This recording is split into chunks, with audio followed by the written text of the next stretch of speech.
অহা 13 তাৰিখে ৰাতিপুৱা 10:30 বজাত সন্মানীয় প্ৰধানমন্ত্ৰী নৰেন্দ্ৰ মোদী ডাঙৰীয়াই ভাৰ্চুৱেলি অসমবাসীক সম্বোধন কৰিব আৰু এই স্থানতে আমাৰ টাটা কোম্পানী যি সেমিকণ্ডাক্টৰ ইণ্ডাষ্ট্ৰী আৰম্ভ কৰিব তাৰ আধাৰশিলা হ'ব।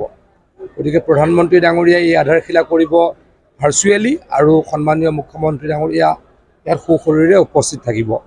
প্ৰায় 30ৰ পৰা 35,000 লোক আমাৰ জাগীৰোড সমষ্টিৰ পৰা ইয়াত আহি উপস্থিত হ'ব। ৰাতিপুৱা 10 বজাত উক্ত মিটিংখন অনুষ্ঠিত হ'ব। গতিকে আমি আশা ৰাখোঁ যে আমাৰ গোটেই জাগীৰোড সমষ্টিৰ ৰাইজ সেইদিনা 9টা বজাতে এই সভাগৃহলৈ আহি উপস্থিত হ'ব আৰু জাগীৰোডৰ কাৰণে খুব ভাল খবৰ। অকল জাগীৰোডৰ কাৰণে নহয়, অসমৰ কাৰণে ভাল খবৰ।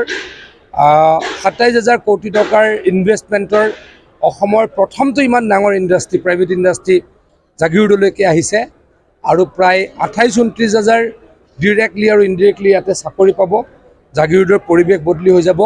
মই ভাবোঁ অসমৰ পৰিৱেশ বদলি হৈ যাব। সকলোকে এই সভাত আহি প্ৰধানমন্ত্ৰী ডাঙৰীয়াক ধন্যবাদ জ্ঞাপন কৰিবলৈ আৰু আনকি টাটা কোম্পানীকো ধন্যবাদ জ্ঞাপন কৰিবলৈ মই সকলোকে অনুৰোধ জনাইছোঁ।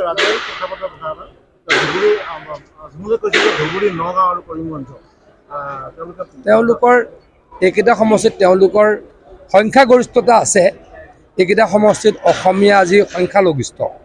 গতিকে তেওঁলোকে ডাঙৰ ডাঙৰ কথা কোৱাটো স্বাভাৱিক, কিন্তু তথাপিতো আমি ধুবুৰীক বাদ দি আমি নগাঁও আৰু কৰিমগঞ্জত খুব ভাল যুঁজ দিম আৰু সকলোৰে ভোট আশা কৰিম আৰু আশা কৰোঁ আমি এই দুটা সমষ্টিটো জয়লাভ কৰিম।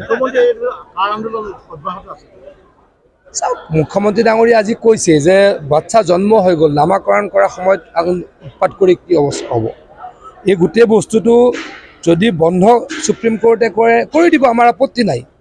কিন্তু যিহেতু আজিৰ পৰা 3 বছৰ আগতেই সংসদত গৃহীত হৈছিল, এতিয়াতো ৰুলহে আহিব লগা আছে।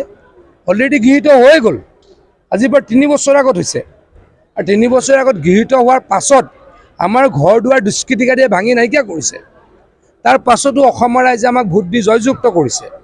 গতিকে আমি অসমৰ ৰাইজক কোনোদিনে মিছা কথা কোৱা নাই, মিছা কথা নকওঁ। সকলোৱে জানে যে কাখনত কি আছে, যে 14 চনৰ আগৰ যদি কোনোবা মানুহ আহিছিল তেওঁলোকে ভাৰতীয় নাগৰিক হিচাপে ইয়াতে তেওঁলোকে স্বীকৃতি পাব। কিন্তু মই জানাত অসমত কোনো তেনেকুৱা 14 চন বাদ দিয়ক, 2000 চনৰ আগতো কোনো অহা নাই। অন্ততঃ জাগীৰোডতো অহা নাই, অন্ততঃ মৰিগাঁৱতো অহা নাই। গতিকে আমাৰ ইয়াতে যদি 1990 চনৰ আগত কোনোবা আহিছিল তেওঁলোকেতো এনেও পালে হয়। বাহিৰত যদি কোনোবা বেলেগ দেশতো যায় 10 বছৰ 8 বছৰ থাকিলে নাগৰিকত্ব পায়ে যায়, কিন্তু বিশেষ অসুবিধাৰ কাৰণে পোৱা নাছিল। মই দৃঢ়তাৰে কওঁ আমাৰ ইয়াততো 2014 চন নালাগে, 2000 চনলৈকে ইয়াতে কোনো অহা নাই। তাৰ আগত অহা মানুহ ডেফিনেটলি আছিলে, তেওঁলোকেতো নিয়মমতে পাব লাগিছিল, আৰু মুখ্যমন্ত্ৰী ডাঙৰীয়াই কৈছে যে এই হোৱাৰ পাছত 14 চনৰ পাছৰ কোনো এগৰাকী ব্যক্তি অসমত আহিব নোৱাৰে। যোনে মিছা কথা কৈছিল তেওঁলোকেই আজিকালি ফিউজ হৈ গ'ল। যোনে কৈ আছিল 2.5 কোটি মানুহ আহিব, তেওঁলোকে এতিয়া 15 লাখলৈকে আহি গ'ল। যিসকল ডাঙৰ ডাঙৰ আন্দোলনকাৰী তেওঁলোকে কৈ আছিল 2 কোটি 2.5 কোটি মানুহ অসমলৈকে আহিলে। আজিৰ পৰা পাঞ্জাৱ বডি ট্ৰাকত বোলে মানুহ ভৰাই ভৰাই আহিছিলে, ক'ৰবাত আহিল নেকি? ক'তোতো নাহিলে। আৰু তেওঁলোকে এতিয়া কি কয়, তেতিয়া কৈছিল 2.5 কোটি, এতিয়া কয় 15 লাখ মানুহ আহিব। আৰে 15 লাখ মানুহ ক'ত আহিব লগা আছে? যোন আহিছিলে আজিৰ পৰা 40 বছৰ আগলৈকে তেওঁলোকে হয়তো কেইজনমানে পাব পাৰে, তাৰ পাছত কোনো অহা নাই, তাৰপাছত কোনো আহিবলৈ দিয়াও নহ'ব। এইটো বহুত ডাঙৰ কথা। এইটো চাওক, এটা টাটা কোম্পানীয়ে 27,000 কোটি টকাৰ ইনভেষ্টমেণ্ট আনিছে আৰু যোৱা 1 বছৰত, যোৱা 6 মাহত অসমত 80,000 কোটি টকাৰ ইনভেষ্টমেণ্ট আহিছে। আজি মই ডিটেইলছত নকওঁ, টাটাৰ সমপৰ্যায়ৰ বা আৰু টাটাতকৈ ওপৰৰ কমৰ নহয় আৰু ডাঙৰ ইণ্ডাষ্ট্ৰী অসমলৈকে অহাৰ পথত। কেতিয়াবা মুখ্যমন্ত্ৰী ডাঙৰীয়াই ক'ব যে এই টাটা কোম্পানীৰ সমপৰ্যায়ৰ বা টাটা কোম্পানীৰ ওপৰত তলত নহয়, এনেকুৱা আৰু ডাঙৰ ইণ্ডাষ্ট্ৰী অসমলৈকে অহাৰ পথত। গতিকে অসম বদলি হৈছে আন্দোলন বিবৰ্জিত পৰিৱেশৰ কাৰণে। আকৌ যদি আন্দোলন কৰে অসম পিছুৱাই যাব, লোকচান কাৰ হ'ব? সকলোৰে হ'ব, অসমৰ ৰাইজৰ হ'ব। পেচাদাৰী আন্দোলনকাৰী কেইজনৰ নহ'ব, কংগ্ৰেছ দলৰ মানুহকেইজনৰ হয়তো কষ্ট নহ'ব, তেওঁলোকৰ সমৰ্থকৰো হ'ব, তেওঁলোকৰ অৱশিষ্ট ভোটাৰৰো হ'ব। গতিকে এইবিলাক কাম নকৰিবলৈ আহ্বান জনাইছোঁ।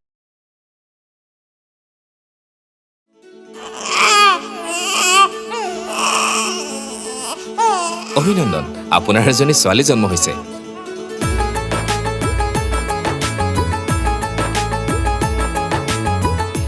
আহি পাহি এজনী পৰি আহিলে ঘৰখন